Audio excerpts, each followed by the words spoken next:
Welcome to Bura. In this episode, I'm going to be talking about how Apple is delaying indefinitely bringing employees back to their office. Okay, so let's take a look at this article here. So Tim Cook recently said that they're going to delay the employees returning to Apple headquarters indefinitely, and they're going to give them $1,000 to spend on equipment. What's interesting about this as well is that they're also giving their employees $1,000 to spend on office equipment, but for the retail side. So if you don't know, a lot of times when you have like a big corporate structure with a big retail presence, the retail and corporate are two separate entities.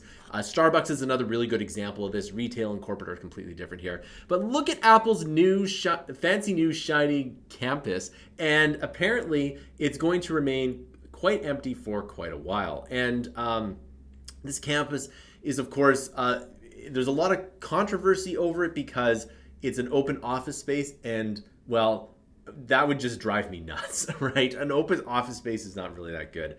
But for the most part, they're basically delaying people coming back to the office. This is interesting because Apple is a huge company. It's almost $1 trillion, worth $3 trillion actually. That's inflation for you. But nevertheless, it's a really big and significant company that's doing this because Apple is extremely profitable, and it's probably one of the best companies out there in terms of what they're doing. And they said they're just going to, well, people come to the office whenever they want. Now, it's interesting because even before the pandemic with my business, I didn't think it could work, but lo and behold, it does work here. Now, who are the real winners and losers? I think the real losers are people just entering the workforce. It is nice to have someone to ask questions, in person, to go out for beers. And, I've actually learned quite a bit about programming and business of just going out to beers with people. But I guess you could do that whenever you want. And you can technically do that wherever you want in kind of whatever city you're in. There's probably like a tech meetup or something like that. But one of the things I do is I play a lot of Ultimate Frisbee, and I've learned a lot, and we've had some pretty heated coding discussions after the games with Ultimate Frisbee, because it's kind of a nerdy sport. But nevertheless, this is something that's really interesting, and I think it's a good for everyone, just because there was no real reason why we crammed into the cities before all of this, before the pandemic, that is, and there's no reason to do it now.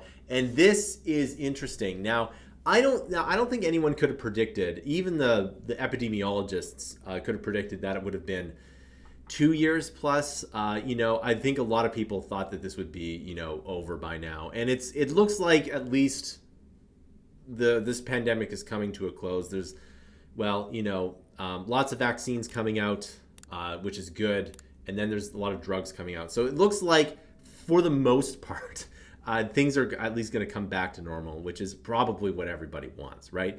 But nevertheless, this is huge. This is very huge news here, and it goes to show you what's going to happen with other companies here. Now, I bet that there will be some companies that will come back, and that will be their, believe it or not, their feature, right? You have to go and and go and work at the office. And this is probably really good because there's some people that need to go. They just absolutely need to go to the office and be around people, and that's not a bad thing. It's like, if that sounds like you, then that's great. But it seems like there's a lot of people that want to work from home, and it looks like they'll be able to do that. Now, the big key stat that I'm looking forward to is how many new hires they're going to be working home from remotely, right? So if they're not if they're just keeping the existing staff to be remote, then that's one thing. But if they're hiring new people to completely work remote, that means it's going to be here for a long, long, long time. And that means that, properties that, were pretty far away from these centers are probably going to have a lot more growth rather than properties that are close to this here, right? But, there will be people that want to work from home. Personally, I like it. I've been working from home, but I went to an office in 2016, and for me, I like working by myself in an office away from home. That's like my personal thing. And that actually might be a business in the future. It's like if you want to work remotely, but you can have an office.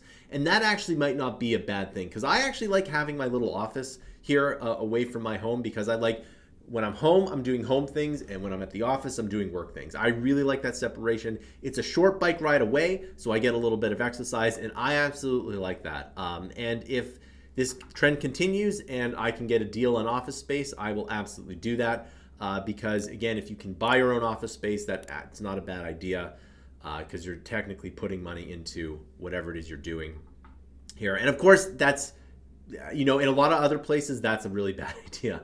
But, in certain areas of the world, that is good. So obviously, that's not universal advice. You have to look at your local real estate market for that to work here. But my local real estate market, that is definitely a thing. All right, so that concludes this video. I want to know your thoughts down below. Is it a good idea that Apple is going to go completely remote for almost indefinitely? Do you like working remote? Would you like to go to the office? If you're new, what's your opinion, right? I want to know your thoughts, so please comment down below. Thanks for watching, and I'll see you in another video.